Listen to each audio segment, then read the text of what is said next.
Why did Joe Biden finally agree to that Morning Joe interview to deny Tara Reade's allegations of sexual assault? Well, the tide turned after many weeks when Business Insider quoted a former neighbor, Linda Lacasse, as saying that Reade explicitly and tearfully told her about the assault in the mid-1990s.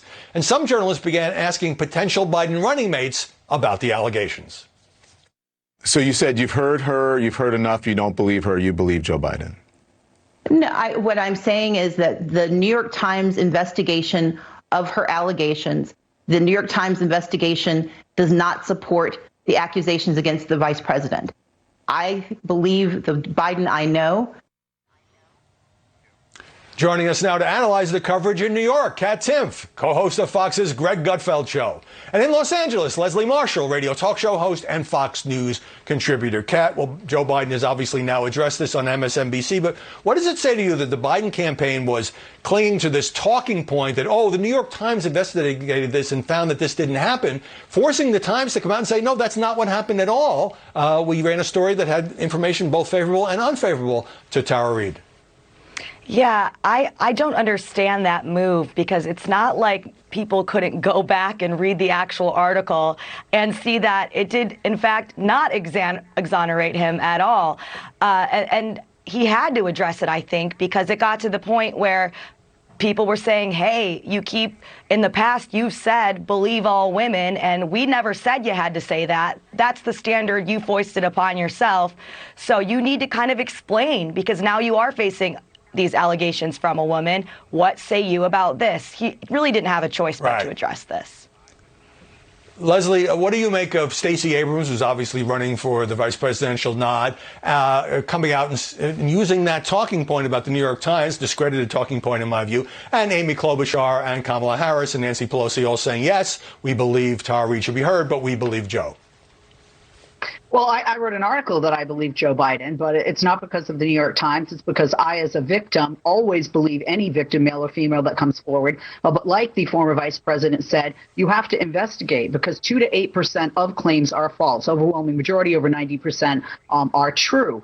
When you look at why they came out, it doesn't have to do with the New York Times. I'm tired of people saying that, quite frankly. The reality is he should have come out a long time ago. He knew he was going to have to. The campaign did. I think they were hoping it would go away. And in addition to more like the New York Times, Washington Post coming out with stories, now you are having women's groups coming out and pushing, and from within the Democratic Party saying, you must address this. Even President Trump, when he first had allegations in 2016, when he was running for president, he did address it. He said, didn't happen, boom, move on. Right. And Joe Biden, in a sense, should have done that.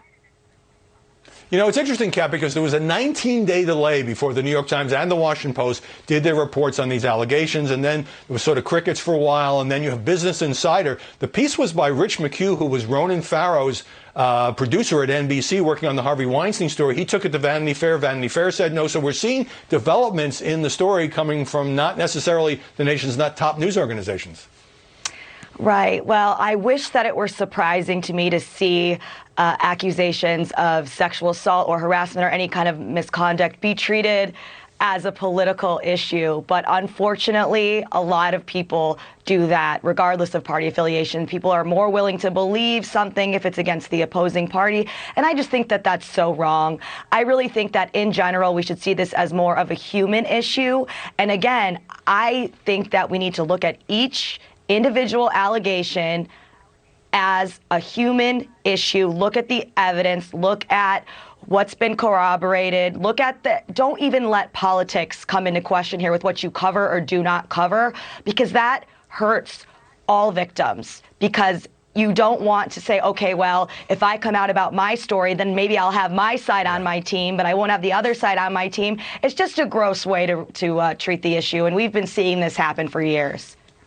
But on that point, Leslie, so MSNBC had the exclusive Friday morning. Friday night, 2 different primetime shows didn't make any mention of it, including Rachel Maddow's show. CNN, for 4 hours Friday night, didn't have a word about the Biden allegations, even though he was denying it. Yes, they were focusing on the coronavirus. And one MSNBC host who did cover it even before the interview, Chris Hayes, saying we have to grapple seriously with this, even though it's somebody on, quote, our side, he got hit with a hashtag on Twitter, fire Chris Hayes, for doing his job.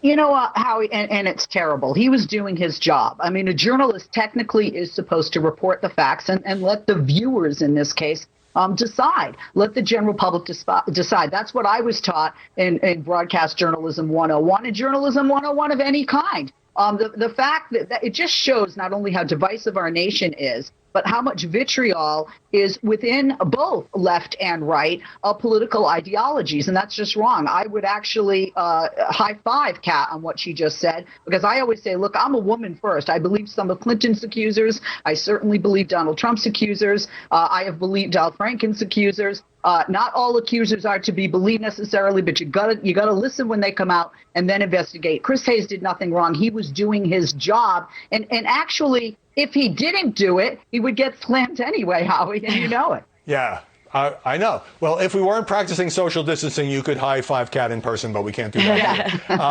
And you know, I mentioned earlier in the program Tara Reade telling the Wall Street Journal yesterday that she had planned to appear on Fox News this weekend. She dropped those plans in the wake of what she says was online harassment and death threats, and so obviously that's terrible development. But she also told the New York Times that CNN and MSNBC haven't even asked to interview her. And so, Kat, you know, even if you think her story's bogus, like, why not have her on? She would make news. You could press her. I don't quite understand it.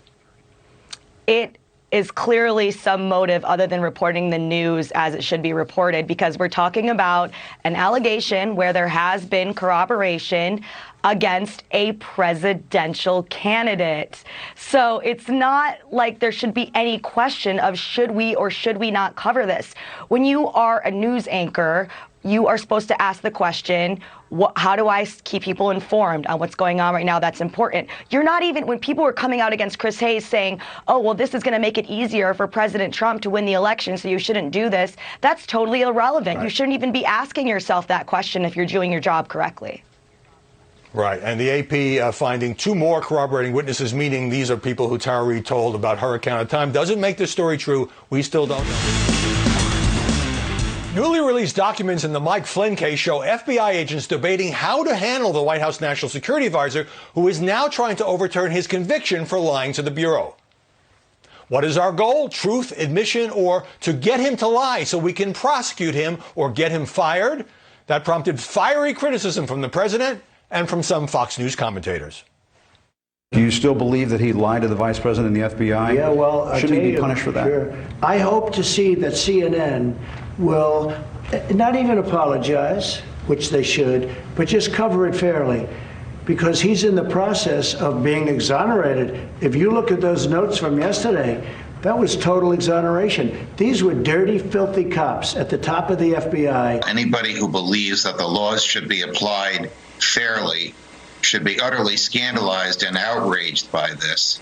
This is a classic case of the FBI setting out to entrap someone. He was unfairly and justly targeted by deep state bureaucrats that clearly, with all the evidence now to prove it, wanted to take him down. Kat Timpf, in terms of the news value, we have to start with this. It looks awful. It looks like FBI agents are plotting to set a perjury trap for General Flynn. This is not a technical legal term, but it stinks. Yeah, and just to echo kind of my view on the last segment right here, I think this is something that shouldn't be being talked about as politically as it is, or in the case of CNN, MSNBC not really covering it, the silence is also saying something here. I don't think it's correct when President Trump says that this totally exonerates him, because he still did lie. You're not supposed to lie. But that, to me, truly just pales in comparison to the fact that these FBI agents are supposed to be public servants, were abusing their power to not investigate a crime, but try to create one. And I think it's our, not just something we should do, but our duty and our job as citizens to stand up and say that this is an outrage, because by saying that, we're providing a check on that kind of power being abused in that way in the future, which is totally unacceptable. Right, but Leslie Marshall should in every story point out that Mike Flynn pleaded guilty to making a false statement. Then he went into court and said, I did it. Kat says that's totally overshadowed now by questionable FBI conduct. Your thoughts? Well, the questionable FBI conduct comes from a soundbite or information taken out of context. Look, does it sound like a perjury trap or a smoking gun? Well, when you just listen to 2 or 3 lines, yes, it does. But if you read all of the comments that the FBI had before that headline and after that headline, no, it doesn't. Look, the FBI knew that Flynn would lie. What they were trying to determine is whether they were going to show him the evidence they had against him or not. Police do this all the time. Do we show them that we have his fingerprints or his DNA or not?